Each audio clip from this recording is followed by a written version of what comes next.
সবাই কেমন আছো? এখন বাজে হচ্ছে 2:50। এখন ছেলেকে খাওয়াতে বসলাম, দেরি হয়ে গেছে, ঘরে কিছু কাজ ছিল। পরে তোমাদের সাথে শেয়ার করছি কী কাজ করছিলাম। ছেলেও পড়ছিল, ছেলে দিদিমণি এসেছিলো, ছেলেকে পড়াচ্ছিল। তো তোমাদের সাথে শেয়ার করি আমার ছেলের কি খাবার।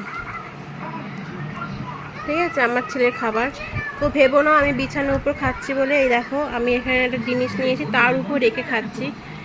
আমার নিচে বসে একটুখানি অসুবিধা হয়, তার জন্য আমি এইভাবে খাওয়াচ্ছি ওকে।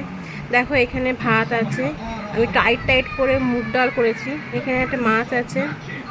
আচ্ছা, এখানে মাছটা পোড়া পোড়া লাগছে, কিন্তু তো পোড়া নেই, একটু কড়কড়েভাবে ভাজা আছে। এখানে কুমড়ো আর হচ্ছে গাজর, কুমড়ো আর গাজর সেদ্ধ করা আছে। এখানে আলু ভাজা আছে, এখানে কুমড়ো ভাজা আছে, এটা পটল সেদ্ধ, আর ওটা আলু সেদ্ধ। দেখো, সবাই কি খাবার খেলে একটু জানিও।